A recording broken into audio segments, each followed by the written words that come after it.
Hi, I'm Ken Lackman, and I'm here to talk about my workshops.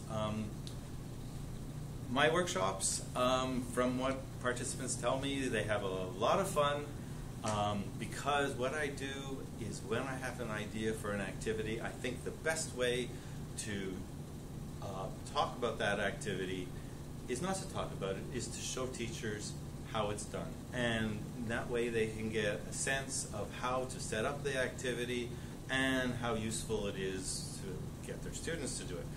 So the first workshop I want to talk about is universal activities.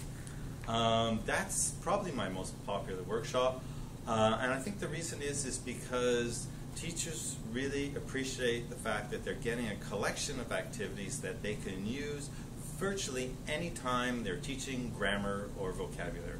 What they are grammar and vocabulary practice activities, and it's a collection of about 30 activities. Once you know the mechanics of setting these activities up, you can use them over and over again in any lesson, and this is what I do when I teach. I don't use books anymore for my practice activities. I just use one of the activities from this collection. They're all fun, student-centered activities. Students love them, and it's great. I just sit back and I watch the students have fun and practice grammar and vocabulary at the same time. The other workshop I want to talk about is also one that's been really popular, and that's classroom games from Corpora. And I must admit, I was really surprised. The first time I did that workshop, I had a huge turnout. And I think the reason is teachers have heard about Corpora. They know, they've heard about it. Some of them are not sure what it is. Some of them are not sure how to use it. And most are not aware of how it can be used in the classroom. And I think this workshop presents some really interesting ideas how you can take information from free corpus websites and make really fun, interactive games for students to play in the classroom, where they're not only having fun playing the games, but they're learning collocations and expressions. And they're learning ones that show up most often on the corpus site. So they're learning ones that are popular.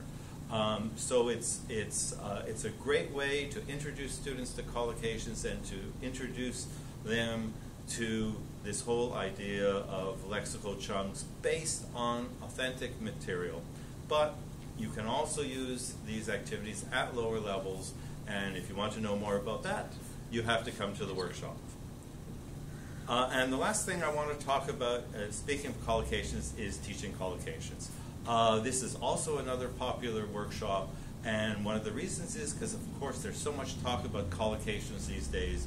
Yet a lot of teachers and most students are not completely sure about what a collocation is. And that's one of the things we're going to address in the workshop, is we're going to look at a practical definition of collocation, one that your students can understand, one that you can build on. And the activities in this workshop, while again they are fun, they're collaborative and competitive, students really enjoy them. The point of these activities is not just that they learn the collocations involved in that particular activity, but the collocations, more importantly, give the students strategies that they can use whenever they come across collocations in text or whenever they hear them. And that's the whole idea with collocations. There's far too many to teach. We need to give students strategies to notice them and process them whenever they encounter English.